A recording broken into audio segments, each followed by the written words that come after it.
Never before offer national హైవేపై ఆకర్షణీయమైన commercial plots గజం కేవలం 5,999 రూపాయలకే. భారత ఉపరాష్ట్రపతిగా కొత్తగా ఎవరు బాధ్యతలు చేపట్టబోతున్నారు? ఎన్డీఏ ఇప్పటికే అభ్యర్థిని ప్రకటించింది. ఇక ప్రతిపక్ష కూటమి పోటీ పెట్టేందుకే సన్నద్ధమవుతుంది. ఏకగ్రీవంగా ఈ ఎన్నికను పూర్తి చేసేందుకు ప్రభుత్వం ప్రయత్నిస్తోంది. ఇది సఫలమయ్యేటువంటి అంశమేనా? ముఖ్యంగా సిపి రాధాకృష్ణన్ అభ్యర్థిత్వాన్ని వ్యతిరేకించడానికి విపక్షానికి ఉన్న రీజన్స్ ఏంటి విశ్లేషించే ప్రయత్నం చేద్దాం. మనతో పాటు సీనియర్ పొలిటీషియన్, బీజేపీ ఆంధ్రప్రదేశ్ శాఖ అధికార ప్రతినిధి పెద్దిరెడ్డి రవికిరణ్ గారు ఉన్నారు. రవికిరణ్ గారు నమస్తే. కేశవ్ గారు, మీకు సుమన్ టీవీ వీక్షకులందరికీ నమస్కారం అండి. రవికిరణ్ గారు, ఉపరాష్ట్రపతి అభ్యర్థి అనూహ్యంగా వచ్చినటువంటి ఎన్నికలు ఇవి. చాలా కాలం తర్వాత ఉప ఎన్నిక, ముందస్తు ఎన్నిక జరగడం అనేది ఆసక్తికరమైంది. కానీ ఎవరు ఊహించలా తమిళనాడుకు చెందినటువంటి రాధాకృష్ణన్ గారిని ఫైనల్ చేస్తారని. మనవాళ్ళు కూడా ఎక్స్పెక్ట్ చేశారు. ఆంధ్రాక, తెలంగాణక ఇట్లాంటివి కూడా చాలా వచ్చినాయి. సో ఏంటి రాధాకృష్ణన్ గారిని ఫైనల్ చేయడానికి ఉన్న స్పెసిఫిక్ రీజన్స్ ఏంటి? ఏకగ్రీవం అనేటువంటి మాట ఆయన్ని ఎంచుకుంటే అమలయ్యేందుకు అవకాశం ఉందా? కేశవ్ గారు, ముందుగా అయితే చిన్నపురం పుణ్యస్వామి రాధాకృష్ణన్ గారు, శ్రీ సిపి రాధాకృష్ణన్ గారు, వారికి అభినందనలు, శుభాకాంక్షలు. ఎన్డీఏ తరఫున ఉపరాష్ట్రపతి అభ్యర్థిగా ఎన్డీఏ కూటమి నేతలందరూ నిర్ణయించారు. ఎందుకంటే ఒక పార్టీ కార్యకర్తగా కూడా మాకెంతో గర్వకారణం అండి ఇటువంటి నియామకాలు, ఇటువంటి ఎంపికలు. ఎందుకంటే 16 ఏట నుంచే అటు ఆర్ఎస్ఎస్, భారతీయ జనసంఘ్, భారతీయ జనతా పార్టీ పూర్వస్వరూపమైన భారతీయ జనసంఘంలోను, భారతీయ జనతా పార్టీలోను ఇన్వాల్వ్ అవటం, భారతీయ జన క్షేత్రస్థాయిలో 40 సంవత్సరాలు, 4 దశాబ్దాల పైచిలుగా పార్టీకి, దేశానికి అనుకున్న సిద్ధాంతానికి, ఆచరించిన విధానానికి పనిచేసుకుంటూ ఇది అంచెంచెలుగా పనిచేసుకుంటూ క్షేత్రస్థాయి కార్యకర్తల నుంచి ఈ రోజు ఉపరాష్ట్రపతి స్థాయికి రావటం అంటే ఇది ప్రజాస్వామ్యం యొక్క గొప్పతనం. భారతీయ జనతా పార్టీలోని ఇది సాధ్యం అండి. ఎందుకంటే సామాన్య కార్యకర్తకు కూడా అసామాన్యమైనటువంటి బాధ్యతలు ఇచ్చే అవకాశం కేవలం భారతీయ జనతా పార్టీ ఉంది. ఆ రకంగా నేను కూడా ఒక సామాన్య కార్యకర్తగా ఎంతో మా అందరికీ స్ఫూర్తి నింపే ఈ ఎంపిక.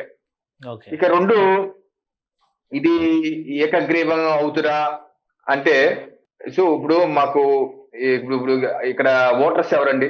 దీనికి ఓటర్లు వైస్ ప్రెసిడెంట్ ఎన్నికల ఓటర్లు, లోక్సభ సభ్యులు, రాజ్యసభ సభ్యులు. మాకు రమారమి 430 వరకు ఉన్నారు, లోక్సభ రాజ్యసభ కలిపి అటు ఇటుగా. అలాగే కాంగ్రెస్, ఇండి కూటమి సభ్యులకి దగ్గర 310, 313 ఎంతో ఉన్నాయి. సో క్లియర్ కట్ మెజారిటీ, 100కు పైగా మెజారిటీ ఎన్డీఏ కూటమి పక్షాలకు ఉంది. సో ఈ రోజు ఆయన ఎన్నిక రేపు సెప్టెంబర్ 9న జరగబోయేది లాంఛనమే. 15వ ఉపరాష్ట్రపతిగా బాధ్యత స్వీకరించడం అన్నది తథ్యం, అదిలో మార్పు ఉండదు. అయితే దీన్ని ఏకగ్రీవం చేసుకుంటే బాగుంటుందని చెప్పి ఎన్డీఏ కూటమి తరఫున మరి డిఫెన్స్ మినిస్టర్ రాజ్నాథ్ సింగ్ గారిని ప్రతిపక్ష పార్టీలతో మాట్లాడామని చెప్పడం జరిగింది. ఆ సందర్భం, ఎందుకంటే ఎట్లాగూ బిన్ ఎన్డీఏది ఒక ఉపరాష్ట్రపతి గౌరవప్రదం పోస్టు బాధ్యత.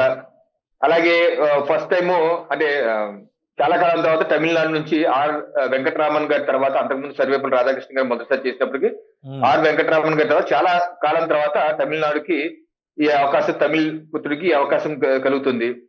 సో ఈ అలాగే ఆయన సూక్ష్మమైన కార్యకర్త. అలాగే గతంలో గవర్నర్ గా, జార్ఖండ్ గవర్నర్ గా చేశారు. ఇప్పుడు ప్రస్తుతం మహారాష్ట్ర గవర్నర్ గా అందరు మనల్ని పొందారు. మహారాష్ట్రలో మా opposition party Shiv Sena, Uddhav Thackeray group ఉంది చూసారా, వారు కూడా స్వాగతించారు. అలాగే సమాజ్వాదీ పార్టీ కూడా నో చెప్పలేదు. మేము దీన్ని రాజ్నాథ్ సింగ్ గారు మాట్లాడినప్పుడు మేము పరిశీలిస్తామని చెప్పి అన్నారు. సానుకూలంగా డిఎంకే కూడా ఏమంటుంది?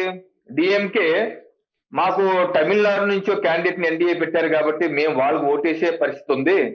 మీరు కనుక ఆ పరిస్థితి రానివ్వకుండా ఉండాలంటే ఎన్డీఏ కూటమి తరఫున మేము డిఎంకే నుంచి తమిళనాడు నుంచి సూచించిన అభ్యర్థిని పెట్టండి, అప్పుడు కానీ మేము మీకు ఓటేయలేము అని వాళ్ళు 2 పేర్లు కూడా సజెస్ట్ చేశారు. శివ అని ఒక రాజ్యసభ సభ్యులు, ఆయన పేరు, అలాగే అన్నాదురై రెండు పేరు సజెస్ట్ చేశారు. అంటే ఇంచుమించుగా వాళ్ళు కూడా రాధాకృష్ణ గారి అభ్యర్థి గారు తప్పగా అయిన పరిస్థితి. ఎందుకంటే అటు పక్కన తృణమూల్ కాంగ్రెస్ ఏమంటున్నారు?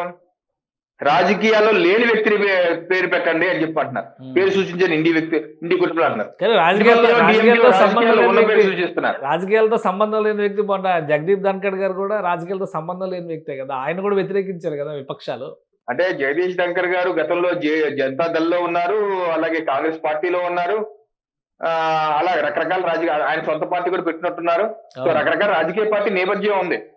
అదే తృణమూల్ కాంగ్రెస్ ఏమన్నారంటే రాజకీయ నేపథ్యం లేని వాళ్ళు పెట్టండి, ఎలాగ అబ్దుల్ కలాం గారి లాగా ఏమైనా రాజకీయ సంబంధం తీసుకురండి అంటున్నారు. అలా తీసుకొచ్చే పరిస్థితి లేదు, ఎందుకంటే అక్కడ డిఎంకే సపోర్ట్ ఇవ్వదు. డిఎంకే దగ్గర 22 లోక్సభలోను 10 రాజ్యసభ 32 ఉన్నాయి. ఆ 32 ఎన్డీఏ కూటమికి వచ్చే అవకాశాలు అయితే ఎక్కువగానే ఉన్నాయి, ఎందుకంటే వాళ్ళకి తప్పని పరిస్థితి. అలా అటుపక్క శివసేన ఉద్ధవ్ ఠాక్రే గ్రూప్, ఇటువంటి సమాజ్వాదీ పార్టీ కూడా సానుకూలంగానే ఉంది. సో ఇన్ని నేపథ్యంలో ఇండియా కూటమి కూడా ఒకసారి ఆలోచించుకొని ఏకగ్రీవం చేస్తే వాళ్ళకి గౌరవం నిలబడతారు. లేకపోతే ఏంటి, వాళ్ళ క్యాండిడేట్ కి ఇందా నేను చెప్పాను ఇండియా కూటమిలో అంటే వీళ్ళందరూ కలుపుకొని చెప్పాను 310 313 ఉన్నాయి. అది తగ్గి 150 సీట్లు కూడా పడిపోతాయి. ఒకటి ఇప్పుడు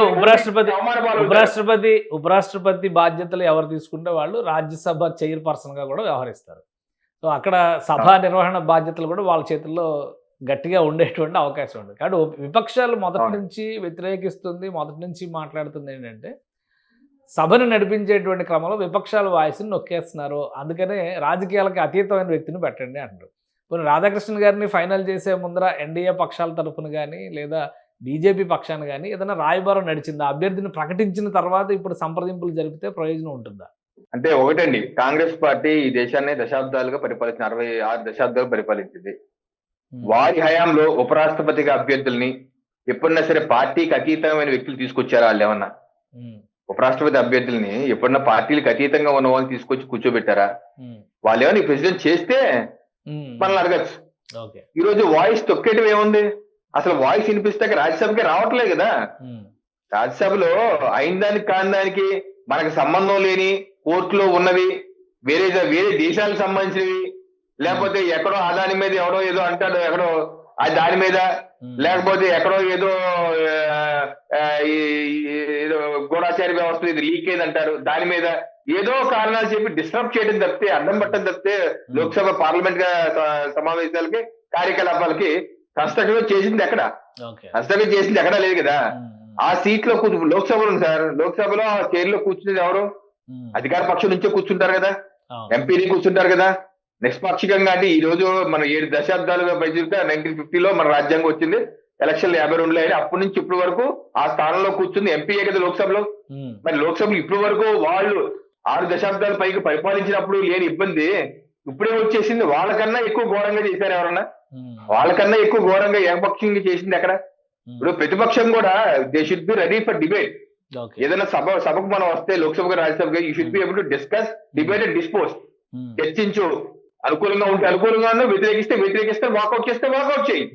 అంతేగానే గాలి గలోచ్ చేస్తూ గొడవలు పెడితే వెల్లోకి వచ్చేసి పేపర్లు వేసి గొడవ చేస్తారంటే అది ప్రజాస్వామ్యాన్ని అపహాస్యం చేయడం. ఇది చేస్తూ మళ్ళీ చైర్ మీద ఈరోజు ధన్కర్ గారి మీద మొన్నటి వరకు ఈ కాంగ్రెస్ పార్టీ ఇండి కుటుంబ సభ్యులు ఆ అభిశంసన తీర్మానం కూడా తీసుకొస్తామని చెప్పి నోటీస్ కూడా ఇచ్చారు కదా. ఇవ్వటమే కాదు, ఆయన మీద అవమానకరమైన వ్యాఖ్యలు, ఆయన హావభావాల మీద, శరీర ఆకృతి మీద, అలాగే ఆయన్ని మిమిక్రీ చేస్తూ అవమానించే విధంగా పార్లమెంట్ బయట గోల్ చేశారు లేదా? మరి ఇది ధర్మమా? ఇది పద్ధత కాదు కదా. ఈ రోజు ఆయన రాజీనామా చేసి వెళ్ళిపోతే దాని మీద మళ్ళీ ముసలి కన్నీరు కారుస్తున్నారు, ఏదో ఆయన ఏదో అయిపోయింది, ఏదో చేసేసింది అని చెప్పి. అంటే ఏదైనా డబుల్ స్టాండర్డ్. మీ కన్క్లూజన్ ఏంటంటే ఏకగ్రీవం అవడానికి ఎంతవరకు అవకాశం ఉంది దీనిలో? ఎందుకంటే 21వ తారీఖు కల్లా నామినేషన్స్ వేయడము ఇదంతా ప్రొసీజర్ అంతా ఉంది. అవతల పక్షం క్యాండిడేట్ ని అనౌన్స్ చేస్తారా లేదా అనేది ఇంకా క్లారిటీ లేదు. సో ఏకగ్రీవం అవడానికి ఎంతవరకు ఛాన్సెస్ ఉన్నాయి? అంటే రాహుల్ గాంధీ గారు ఒక్కళ్ళు మాత్రం ఒప్పుకోరండి, మిగతా అందరూ ఒప్పుకుంటారు ఇండియా కూటమిలో. రాహుల్ గాంధీ గారు ఏమన్నారంటే ఇది ఐడియాలజికల్ ఫైట్ అంటున్నారు. ఏం ఐడియాలజికల్ ఫైట్ మరి? కానీ తన ఇండియా కూటమి సభ్యులు మొత్తం అయితే నాకు తెలిసి నిదానంగా, ఎందుకంటే దీనికి విప్పు జారీ ఉండదు కేశవ్ గారు, విప్పు జారీ ఉండదు, ఆత్మ ప్రబోధాన్ని ఓటేయటమే, పార్టీలు విప్పు జారీ చేయరు. అందుకని రాహుల్ గాంధీ గారి క్యాండిడేట్ మాత్రం పెట్టుకుంటారు. వాళ్ళకు ఉన్నటువంటి 99 సీట్స్ ఉన్నాయి లోక్సభలో, దానిలో ఎంతమంది వేస్తారో డౌటే. చాలా మంది జారిపోయి తమిళనాడు నుంచి వచ్చిన వాళ్ళు ఉన్నారు, కేరళలో విభేదిస్తున్న శశి తరూర్ అంటూ ఉన్నారు, చాలా మంది ఉన్నారు. సో 99 ఎన్ని వస్తాయి, రాజ్యసభలో ఎన్ని వస్తాయి? వాళ్ళ ఇండియా కూటమిలో ఉన్న మిగతా వాళ్ళు చాలా మంది సపోర్ట్ గా ఎన్డీఏ కూటమి అభ్యర్థి సపోర్ట్ గా వస్తారు, కొంతమంది అయితే ఓటింగ్ దూరంగా ఉండొచ్చు, అంటే పరోక్ష మద్దతు. సో ఈ రకంగా కాంగ్రెస్ పార్టీకి మాత్రం క్యాండిడేట్ ఉండబోతారు, ఘోర అవమానం మాత్రం తప్పదు. రాహుల్ గాంధీ గారికి ఘోర అవమానం మాత్రం తప్పదు. ఇది రాబోతుంది. రైట్ థ్యాంక్ యూ రవికిరణ్ గారు విశ్లేషణ అందించినందుకు. ఇది ఉపరాష్ట్రపతి అభ్యర్థిగా ఎన్డీఏ ఖరారు చేసినటువంటి సిపి రాధాకృష్ణనే ఖచ్చితంగా బాధ్యతలు స్వీకరించే అవకాశం ఉంది. ఏకగ్రీవానికి మాక్సిమం ప్రయత్నం చేస్తారు, కానీ ఎటువంటి పరిస్థితుల్లో అయినా కానీ ఇండి కూటమి అభ్యర్థిని పెట్టినప్పటికి కూడా ఆయన గెలుపు సులువైనటువంటి అంశమే అని చెప్పి రవికిరణ్ గారు విశ్లేషిస్తున్నారు. ఇది special discussion. Keep watching. Suman టీవీలో మీ పర్సనల్ అండ్ బిజినెస్ ప్రమోషన్స్ కోసం కింది నెంబర్కి కాంటాక్ట్ చేయండి.